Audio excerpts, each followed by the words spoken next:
ইনদাল্লাহি আতকাকুম, যার ভিতরে আল্লাহ তাআলার ভয় যত বেশি থাকবে ওই ব্যক্তির সম্মান, ওই ব্যক্তির ইজ্জত আল্লাহ পাক রব্বুল আলামিন তত বেশি বেশি বাড়িয়ে দিবে। সুবহানাল্লাহ। হযরত আবু বকর রাদিয়াল্লাহু তাআলা এত দামি মানুষ হইল কিভাবে? আল্লাহর পয়গম্বর বলেন, এ দুনিয়ার উম্মত, এ দুনিয়ার মানুষ শোনো, দুনিয়ার ভিতরে প্রত্যেকটা মানুষের একটা বন্ধু আছে, আর আখিরাতে আমি মুহাম্মাদের একজন বন্ধু হবে, তার নাম হলো হযরত আবু বকর। এই আবু বকর রাদিয়াল্লাহু তাআলা এত দামি হলো কিভাবে? আবু বকর রাদিয়াল্লাহু তাআলার ইতিহাস যখন এই পড়া হয়, আবু বকর রাদিয়াল্লাহু তাআলা একদিন নয়, 2 দিন নয়, 3 দিন পর্যন্ত ক্ষুধার্ত অবস্থায় এক গোলাম আবু বকর রাদিয়াল্লাহু তাআলার সামনে গোশত রুটি নিয়ে আসেন, গোশত এবং রুটি নিয়ে আসছেন। যদি আমরা কি করি, রমজান মাসে রোজা রাখি, আমরা একদিন খাওয়া দাওয়া বন্ধ রাখি, কিন্তু ইফতারের টাইমে মনে হয় ফেলের সহকারে খেয়ে ফেলি, এত ক্ষুধা লাগে, এত আমাদের ভুখা লাগে। আর আবু বকর রাদিয়াল্লাহু তাআলা একদিন নয়, 2 দিন নয়, 3 দিন পর্যন্ত ক্ষুধার্ত অবস্থায় আবু বকর রাদিয়াল্লাহু তাআলার সামনে গোলাম যখনই খাবার নিয়ে আসছেন, রুটি গোশত, আবু বকর রাদিয়াল্লাহু তাআলা এই রুটি এবং গোশত থেকে একটা টুকরা, একটা লোকমা তিনি খেয়ে ফেললেন। আবু বকর রাদিয়াল্লাহু তাআলা খেয়ে ফেললেন, ক্ষুধার্ত অবস্থায় রুটি গোশত সামনে আসছে। এবার আবু বকর রাদিয়াল্লাহু তাআলার মনে চিন্তা এসে গেল, আমি কোন খাবার খাইলাম? আমি হালাল খাবার খাইলাম না হারাম খাইলাম? আমি সদকাটা খাইলাম না আমি পূজার মণ্ডপের খাবার খাইলাম? এভাবে আবু বকর রাদিয়াল্লাহু তাআলার চিন্তা এসে গেল। আল্লাহর ভয় তাকে বারবার তাকে সৃষ্টি করে দিতেছে, আল্লাহর ভয় তার ভিতরে চলে আসছে। আবু বকর রাদিয়াল্লাহু তাআলা এবার গোলামকে ডেকে বললেন, এ গোলাম, তুমি যে আমাকে এই যে গোশত রুটি খাওয়ানোর জন্য নিয়ে আসছো, খাওয়াইবা, আর আমি এই গোশত রুটি থেকে এক টুকরা খাইলাম, এই খাবার তুমি কোথার থেকে আনছো? আবু বকর রাদিয়াল্লাহু তাআলা এই গোলামকে জিজ্ঞাসা করার পর গোলাম এবার বলতেছে, এই যে গোশত এবং রুটি দেখতেছেন, এই গোশত রুটিগুলা আমি এমন ব্যক্তির থেকে আনছি যে ব্যক্তিকে আমি জারফুক করেছি। আমি জারফুক করার পরে, তদবির করার পরে, তাবিজ দেওয়ার পরে এই ব্যক্তি ভালো হয়ে গেল, ওই ব্যক্তি ভালো হয়ে গেল। কিন্তু ভালো হওয়ার পরে আমাকে যে কোনো খাবার দাবার খাওয়াইবে তার এরকম কোনো সামর্থ্য ছিল না, আমাকে কোনো হাদিয়া দিবে এমন কোনো সামর্থ্য তার ছিল না। গরিব মানুষ, অসহায় মানুষ। অনেক দিন পরে আমাকে দাওয়াত করা হলো, আমি দাওয়াতে গেলাম, আর ওই ব্যক্তি গোশত এবং রুটি বিভিন্ন ধরনের আইটেম খাবার দাবার আয়োজন করলো। আমি মনে করলাম, আমার কাছে মনে হয় আবু বকর রাদিয়াল্লাহু তাআলাকে একটু যদি খাওয়াইতে পারি তাহলে আমার মনটা ভালো লাগবে। এই জন্য আমি কি করলাম, এই গোশত রুটির থেকে আপনার জন্য আমি কিছু নিয়ে আসলাম। সুবহানাল্লাহ। এবার আবু বকর রাদিয়াল্লাহু তাআলা বলেন, এ গোলাম, যেই রুটি টুকরা গোশত আমার জন্য নিয়ে আসছো, তুমি কি করেছিলা? জারফুক করেছিলা, তুমি তদবির করেছিলা। যেই লোকটা ভালো হয়ে গেছে, ওই লোকটার যখন তদবির করলা, চিকিৎসা করলা, ওই সময় কিন্তু তুমি ওই সময় আল্লাহ পাকের নাম নিয়ে বলো না, আল্লাহ পাকের নাম নিয়ে তুমি জারফুক করো নাই, তদবির করো নাই, আল্লাহ পাকের নাম তোমার স্মরণ ছিল না। এবার গোলাম ডাক দিয়ে বলে, হ্যাঁ অবশ্যই, ওই সময় তো আমি ছিলাম কাফের, আল্লাহ তাআলার নাম আবার বলবো কিভাবে? এবার আবু বকর রাদিয়াল্লাহু তাআলা বলতেছেন, তুমি তো ওই ব্যক্তিকে জারফুক করেছো, যেই ব্যক্তিকে তদবির করেছো, তুমি তদবির করেছো লাত এবং উজ্জার নাম নিয়ে। আর লাত এবং উজ্জার নাম নিয়ে যে সমস্ত আমল করা হয়, লাত এবং উজ্জার নামে যেই সমস্ত আয়োজন করা হয়, এই সমস্ত আয়োজনের খাবার আমি আবু বকরের জন্য ঠিক হবে না, আমি আবু বকর এই খাবার খেতে পারি না। কারণ হলো, যেই সমস্ত খাবার দ্বারা শরীরের গঠন, দেহ যখন এই দেহ হবে শক্তিশালী হবে, হারাম মালের দ্বারা, হারাম টাকা পয়সা দ্বারা যে সমস্ত শরীর হবে, ওই সমস্ত শরীর ময়দানে মাহশরে আল্লাহ তাআলা দোজখের আগুন দিয়ে পুড়ে ফেলবে, নাউজুবিল্লাহ। এই গোলাম, এই জন্য আমি আবু বকর আমি গোশত খাবো না। এই গোশত তো আমার জন্য খাবার জন্য নয়, গোশত ফেরত নিয়ে যাও, গোশত ফেরত নিয়ে যাও গোলাম, গোলাম গোশত ফেরত নিয়ে যাও, গোশত আমি খাবো না তো খাবোই না। কিন্তু আবু বকর রাদিয়াল্লাহু তাআলা গোশত খাওয়ার পর এবার আবু বকর রাদিয়াল্লাহু তাআলা চিন্তা করলেন, আমার পেটের ভিতরে যদি এই হারাম অবস্থায়, হারাম দ্বারা যদি আমার পেটের ভিতরে গোশতের টুকরা থাকে, হারাম তদবির অবস্থায়, তদবিরের কারণে, হারাম তদবির কারণে, এবং এই হারাম রুটি গোশত যদি আমার পেটের ভিতরে থাকে, ময়দানে মাহশরে, কঠিন ময়দানে আল্লাহ তাআলার আসামির কাঠগড়া আমার দাঁড়াইতে হবে। সেদিন আমি কিভাবে হিসাব দিব, কিভাবে আমি আল্লাহ তাআলার সামনে জবাব দিব? আল্লাহ যদি বলে, এ আবু বকর, তোমার পেটের ভিতরে হারাম গোশত রুটি কেমনে আসলো? আমি সেই চিন্তা করা শুরু করে দিয়েছি। আবু বকর রাদিয়াল্লাহু তাআলা মুখের ভিতরে বারবার আঙ্গুল দিতেছে গোশত বাইর করার জন্য, কিন্তু গোশত বাইর হইতেছে না। এরপরে আবু বকর রাদিয়াল্লাহু তাআলা তিনি পেট ভরে পানি খাইলেন। পানি পান করার পরে আবু বকর রাদিয়াল্লাহু তাআলা তার মুখের ভিতরে, গলার ভিতরে আঙ্গুল দিয়ে বারবার আঘাত করতেছিল। আবু বকর রাদিয়াল্লাহু তাআলা আঘাত করতে তার হঠাৎ করে বমি হয়ে গেল, আর পেটের থেকে সেই গোশতের টুকরা বের হয়ে গেল। আবু বকর রাদিয়াল্লাহু তাআলা এবার বলল, আলহামদুলিল্লাহ, আল্লাহ তাআলার শুকর আদায় করলো। আবু বকর রাদিয়াল্লাহু তাআলা তিনি বলতেছি, আমার এই শরীর যদি এই হারাম দ্বারা যদি লালিত পালিত হইতো, তাহলে এই শরীরটা জাহান্নামে যাইতো। আমি আবু বকর ক্ষুধার্ত থাকি, তাতে আসে যায় না। আমি আবু বকর ক্ষুধার্ত থাকি, তাদের সমস্যা নাই।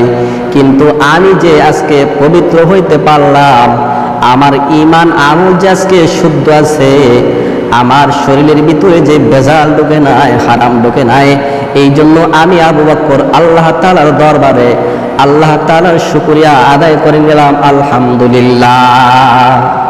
আর আমাদের সমাজের ভিতরে পাইলে হারামটাকে হালাল মনে করে খাইতেছি, চিন্তায় করে খাইতেছি, অন্যের মালগুলো আত্মসাৎ করে খাইতেছি, আজকে ডাকাতি করে লুটপাট করে খাইতেছি, যেটা পাই সেটাই পেটের ভিতরে ঢুকাইতেছি। আসলে এটা করার কারণ হলো আল্লাহ পাকের ভয় অন্তরের ভিতরে না থাকার কারণে এগুলা করতেছি।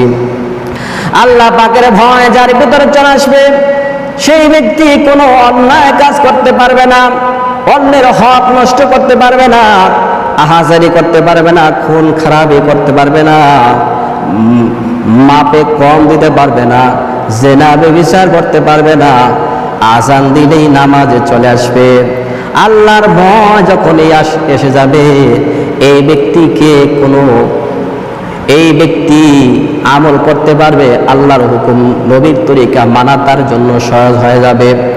এই জন্য আল্লাহ তাআলার ভয় যতক্ষণ পর্যন্ত অন্তরের ভিতরে না আসবে, ততক্ষণ পর্যন্ত বান্দা আল্লাহ তাআলার হুকুম আকাম মানতে কঠিন হয়ে যাবে, কষ্ট হয়ে যাবে। এই জন্য আল্লাহ তাআলার হুকুম মানার দরকার। আল্লাহ তাআলার হুকুম নবীর তরিকা অনুযায়ী চলতে হলে আল্লাহ তাআলার ভয় অন্তরের ভিতরে থাকতে হবে। ইত্তাকুল্লাহ, আল্লাহর ভয় দুনিয়ার ভিতরে যার ভিতরে থাকবে, সেই ব্যক্তির যত আমল হবে সব আমলগুলো আল্লাহ তাআলা কবুল করে নেবে। সুবহানাল্লাহ। এভাবে উম্মতি মুহাম্মাদের ভিতরে আরেকজন মানুষের নাম হলো হযরতে ওমর ফারুক রাদিয়াল্লাহু তাআলা। এই ওমর ফারুক রাদিয়াল্লাহু তাআলার সামনে এক ব্যক্তি দুধ নিয়ে আসলেন, আর দুধ তো সকলেরই প্রিয়। হযরতে ওমর ফারুক রাদিয়াল্লাহু তাআলা দুধ যখনই পাইলেন, ওমর ফারুক রাদিয়াল্লাহু তাআলা দুধের থেকে এক পেয়ালা, এক গ্লাস দুধ সে খেয়ে ফেললেন। এবার ওমর রাদিয়াল্লাহু তাআলা চিন্তা করতেছিলেন, ডাক দিয়া বলে, গোলাম কোথার থেকে এই দুধ আনলে? এই গোলাম এবার ডাক দিয়ে বলে, আমিরুল মুমিনিন, আমি তো এই দুধ আনছি বাইতুল মাল থেকে। বাইতুল মালে সেখানে বকরি দহন করে গরিব অসহায় ব্যক্তিদেরকে দুধ সদকা করত, আর আমি মনে করলাম এই দুধ আমার জন্য সদকা, আর আমিরুল মুমিনিন তার জন্য এটা হাদিয়া। তখন আমিরুল মুমিনিন হযরত ওমর ফারুক রাদিয়াল্লাহু তাআলা তিনি বললেন, এই যে বাইতুল মাল এটা আমার হাতে, আমার তত্ত্বাবধানে চলে, আমি কিন্তু বাইতুল মালের এই তোমার সদকা করার দুধ আমি খাওয়া আমার জন্য ঠিক হবে না। কারণ ময়দানে মাহশরে কঠিন দিনে আল্লাহ পাক রব্বুল আলামিনের সেই কঠিন আসামির কাঠগড়ায় দাঁড়ায়া আমি ওমরের জবাব দেওয়া আমার জন্য সমসীন হবে না। এই জন্য ওমর ফারুক রাদিয়াল্লাহু তাআলা তার গলার ভিতরে হাত ঢুকাই দিছে, দুধ বের করে দিবে। কারণ হলো আল্লাহর ভয়। আল্লাহ তাআলার সামনে যায় কি বলবে? যখন আল্লাহ তাআলা বলে, এ আমিরুল মুমিনিন খলিফাতুল আমিরুল মুমিনিন খলিফা ওমর, তোমার পেটের ভিতরে সদকার দুধ আবার কিভাবে ঢুকলো? এই জন্য আল্লাহর ভয় তার ভিতরে চলে আসলো। আল্লাহর ভয় তার ভিতরে আসছেন। এই জন্য আল্লাহর ভয় আসার কারণে খলিফাতুল মুসলিমিন আমিরুল মুমিনিন হযরত ওমর ফারুক রাদিয়াল্লাহু তাআলা গলার ভিতরে হাত ঢুকাইলেন। পানি পান করার পরে, গলার ভিতরে হাত ঢুকানোর পরে দুধ বের হয়ে গেল। তখন খলিফাতুল মুসলিম হযরত আবু বকর ওমর রাদিয়াল্লাহু তাআলা সে বললেন, আলহামদুলিল্লাহ, আমি আজকে পবিত্র হতে পেরেছি। কারণ হলো ময়দানে মাহশরের দিনে, কঠিন বিচারের দিনে আল্লাহ তাআলার সামনে এত পেছানো গোছানো কথা বলিয়া আল্লাহ তাআলার কাছে আমি চান্স পাবো না। আল্লাহ তাআলার কাছে এত ধরনের পেছগুজের কথা বলাও সময় হবে না।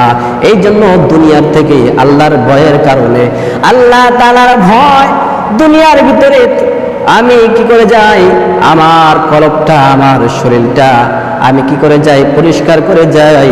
এই জন্য ওমর রাদিয়াল্লাহু তাআলাও কি করলো, আল্লাহর ভয়ের কারণে তার গলার ভিতর থেকে, তার পেটের ভিতর থেকে দুধ বের করে দিলেন।